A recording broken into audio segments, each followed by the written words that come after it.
Damos gracias a Dios por este día tan bonito que nos ha regalado. Damos gracias a Dios porque estamos nuevamente en pie y estamos aquí juntos aprendiendo de su palabra. Y en esta oportunidad vamos a meditar sobre el Espíritu Santo, el tema "Sed llenos del Espíritu Santo". Seguimos reflexionando y estudiando la obra que el Espíritu Santo hace en la vida del creyente.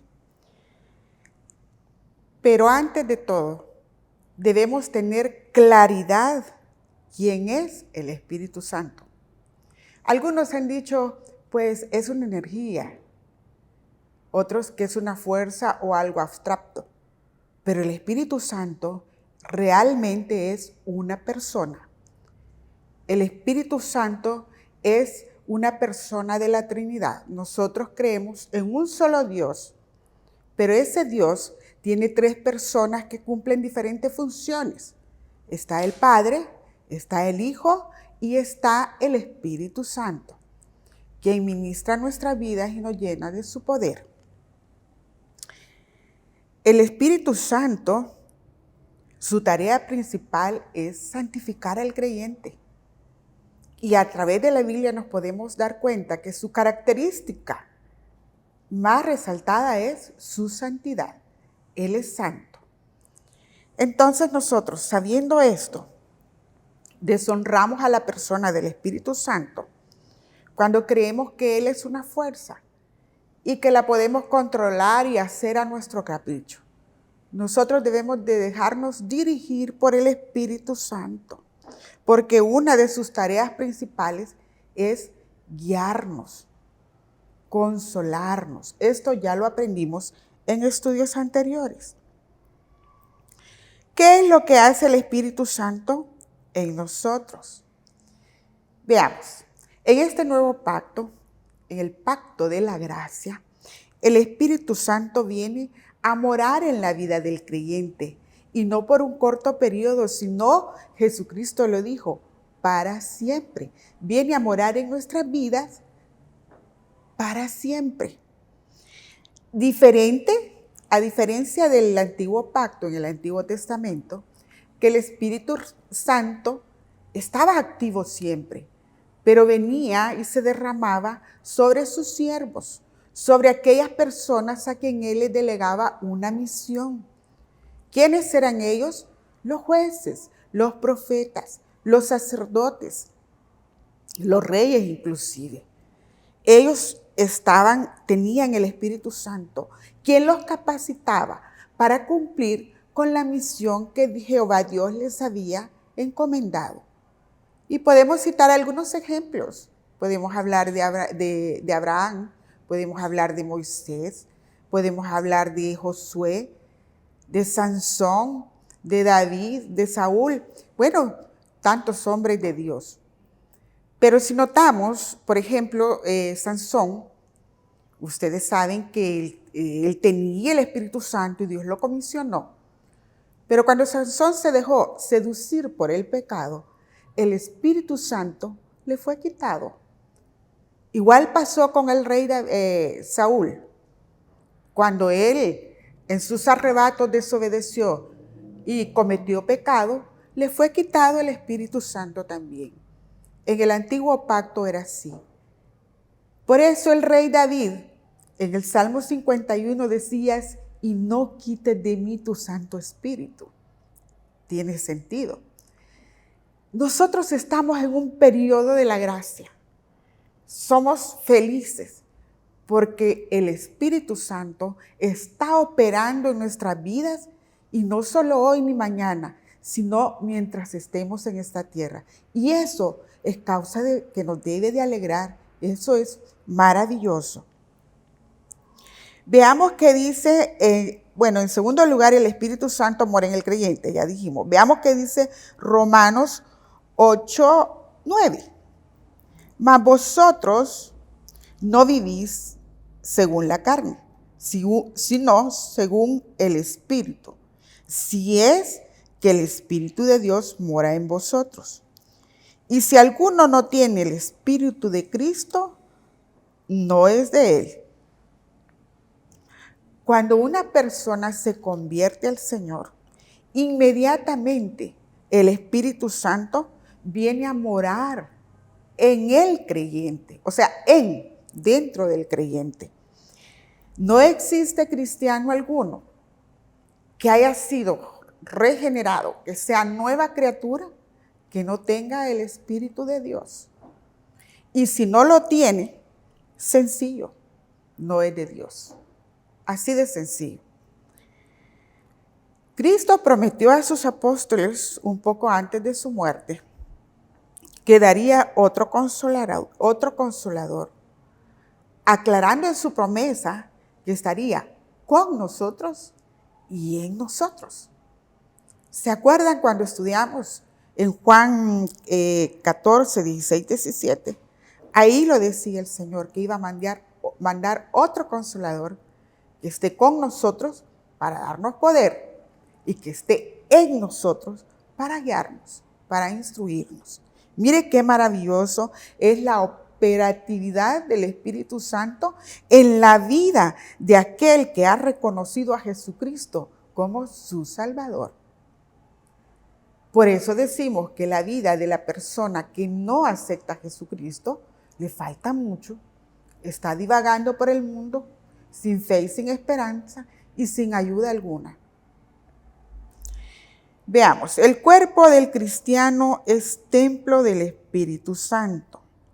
Veamos qué dice la palabra, qué dice Pablo a la iglesia de Corintios en el capítulo 6, del 18 al 20. Y dice, huid de la fornicación. Cualquier otro pecado que el hombre cometa está fuera del cuerpo, mas el que fornica contra su propio cuerpo peca. Oiga esto.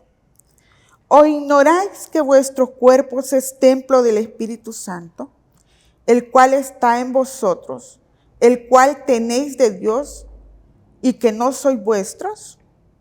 Porque habéis sido comprados por precio. Glorificad pues a Dios en vuestro cuerpo y en vuestro espíritu, los cuales son de Dios. Es interesante que nosotros pongamos atención a la palabra. Ya dijimos que cuando nacemos de nuevo, por obra y gracia del Espíritu Santo, el Espíritu pasa de manera inmediata a morar en la vida del creyente. Él ahí hace su morada. Nos convierte en templo del Espíritu Santo. Ahora, hay pasos que tenemos que seguir para llegar a este punto. Nosotros primero escuchamos el mensaje, el evangelio. Andábamos perdidos en delitos y pecados, pero escuchamos, alguien habló del mensaje y lo escuchamos. La Biblia claramente dice que la fe viene por el oír. ¿El oír qué? La palabra de Dios. Luego, tenemos que creer al mensaje, creer lo que nos está diciendo la palabra. Y en tercer lugar, viene lo que es el arrepentimiento. Porque no basta solo creer, tiene que haber un arrepentimiento genuino. Y luego que hay un arrepentimiento, debemos de confesar con nuestra boca. La Biblia lo dice, que confesemos con nuestra boca que Jesús es el Señor.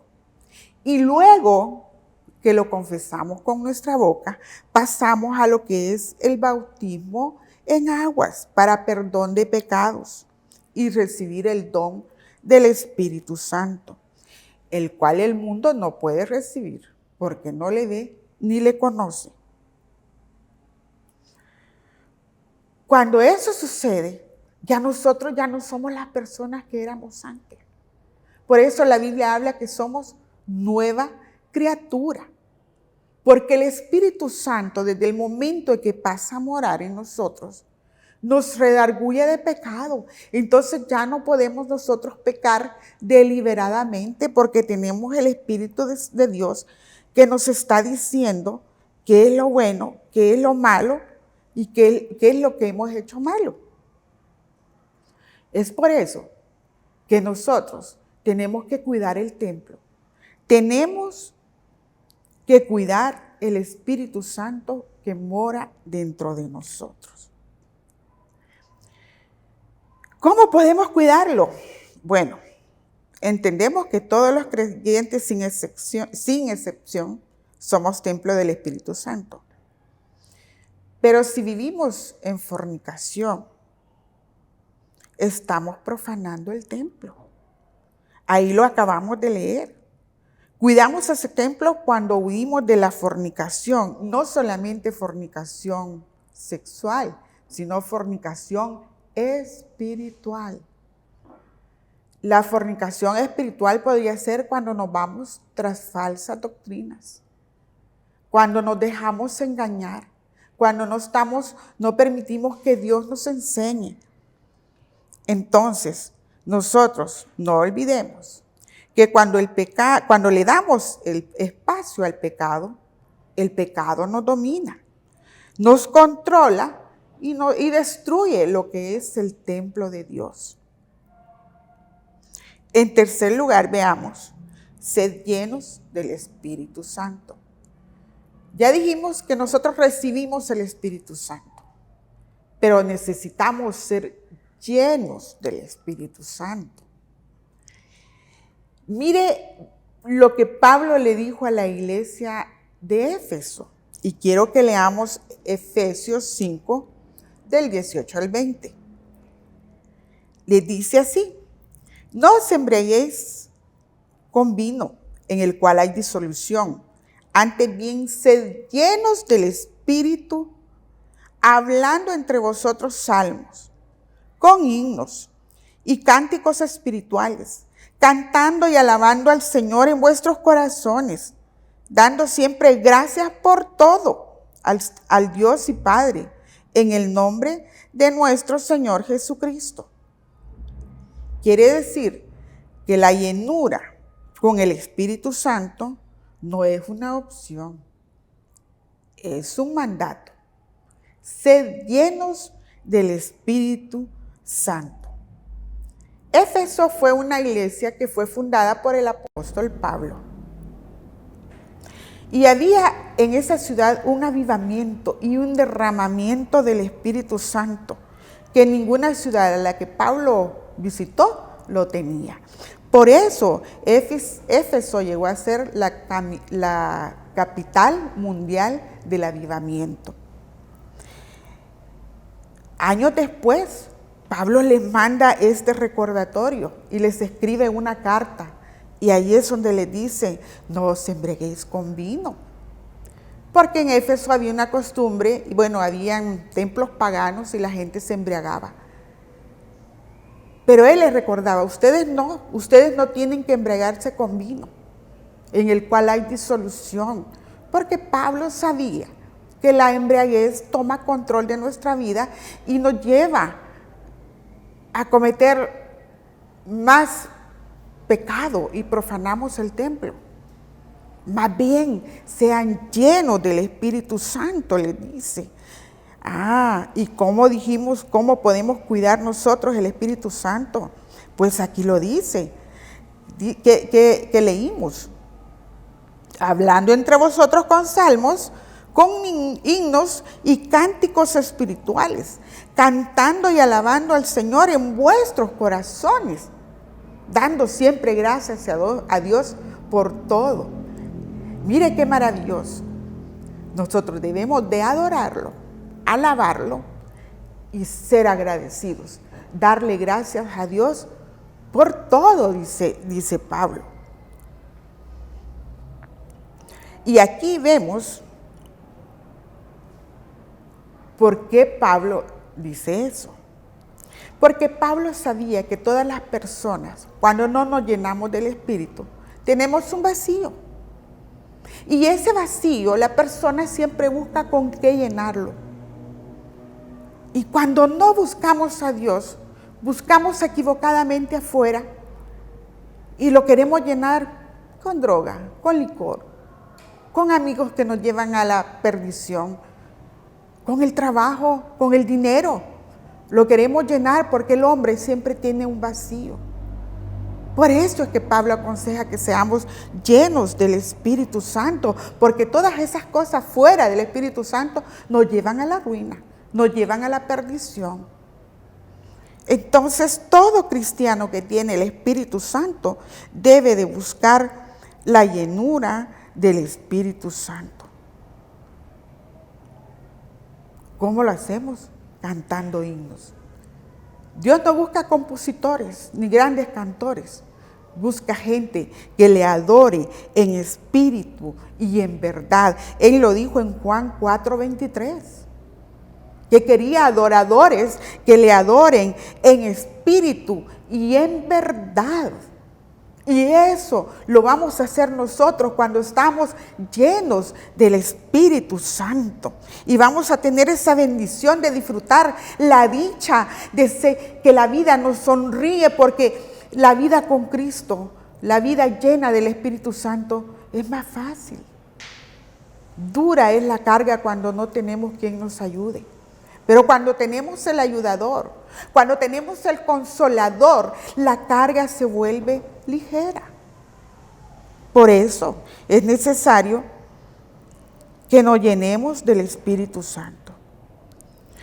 Hay dos verdades respecto al Espíritu Santo que debemos de considerar. Uno, que el Espíritu Santo se contrista. Ya dijimos que el Espíritu Santo es una persona de la Trinidad y que tiene sentimientos. Entonces el Espíritu Santo se contrista. Y vamos a leer una porción bíblica que quiero que la leamos muy detalladamente, con sentido. Y dice así, en Efesios 4:26-31, dice: airaos, pero no pequéis. No se ponga el sol sobre vuestro enojo, ni deis lugar al diablo. El que hurtaba, no hurte más, sino trabaje haciendo con sus manos lo que es bueno, para que tenga que compartir con el que padece necesidad. Ninguna palabra corrompida salga de vuestra boca, sino la que sea buena para la necesaria edificación, a fin de dar gracias a los oyentes. Y oiga esto, en el 30. Y no contristéis el Espíritu Santo de Dios, con el cual fuiste sellados para el día de la redención. Quítese de vosotros toda amargura, todo enojo, toda ira, toda gritería y maledicencia, y toda malicia. Antes, sed benignos unos con otros, misericordiosos, perdonándoos unos a otros como Dios también os perdonó a vosotros en Cristo Jesús. Aquí claramente nos está diciendo que entristecemos, porque contristar es entristecer. Entristecemos el Espíritu Santo cuando nosotros cedemos al pecado. Entonces el Espíritu Santo se entristece. El creyente contamina su alma y profana el templo de Dios. Mire que lo que acabamos de leer, el ocio se convierte en una fuente de contaminación. El que hurtaba ya no hurte, sino que trabaje con sus manos. Y no solo para usted, sino para ayudar al prójimo, al que tiene necesidad. Mire qué interesante cómo el Espíritu de Dios se puede contristar cuando nosotros somos negligentes y cedemos a la tentación, al pecado. Mire, ninguna palabra obscena puede salir de su boca, ahí lo está diciendo. Ninguna palabra corrompida salga de vuestra boca. Que no se nos olvide que somos templo, somos morada del Espíritu Santo. Por eso ya no es válido que palabras obscenas salgan de mi boca, porque eso contrista el Espíritu Santo. Debemos de estar conscientes la amargura del alma. Mis amados amigos y hermanos, nos dejamos amargar por cualquier situación. La amargura lleva a guardar resentimiento. contra el prójimo. La amargura genera críticas. Entonces, eso contrista el Espíritu Santo. Y lo otro que debemos de considerar es, no lo apaguemos. En 1 Tesalonicenses 5:19 dice, y no apaguéis el Espíritu. ¿Por qué lo dice? Mire, si despreciamos la Escritura, no la leemos. Ahí está una Biblia, sí tiene Biblia, sí, pero está empolvada. Si despreciamos la Escritura, cuyo autor es el Espíritu Santo, lo estamos despreciando a Él. Y el Espíritu Santo se apaga y se entristece. Apagar el Espíritu no significa que va a desaparecer de nosotros, sino que su luz deja de brillar, deja de guiarnos y deja de gobernarnos, porque el Espíritu Santo está apagado. Estaba hablando yo con una persona que se ha dado al alcoholismo, hijo de cristianos. Ha dejado todo y anda en la calle. Y me dice, yo sé del Espíritu Santo, porque dentro de lo que le dije, le mencioné el Espíritu Santo y me dice, pero yo no creo que esté dentro de mí porque mire cómo estoy. Y realmente había tocado fondo. El Espíritu Santo está ahí, esperando que reaccionemos, esperando que nosotros vayamos y nos reconciliemos con Él, para Él volver a tomar control de nuestra vida. Así es que nosotros debemos, ya para ir finalizando, procurar ser llenos del Espíritu Santo, procurar con diligencia ser llenos del Espíritu Santo, cediéndole a Él el control de nuestra vida. Todo cristiano debe hacer eso. Todo cristiano debe cederle el control a Él para que Él nos guíe, para que Él nos lleve a la victoria, enseñándonos y edificándonos. Esa llenura del Espíritu Santo no es una experiencia estática, es una experiencia que nos mueve. Es una realidad teológica que nos lleva al servicio del Señor. Así es que en esta mañana yo le pido al Espíritu Santo que lo ministre, que la ministre, que reaccionemos y busquemos y procuremos con diligencia ser llenos del Espíritu Santo. Sigamos aprendiendo. Lo esperamos en nuestro próximo estudio y que Dios lo bendiga mucho.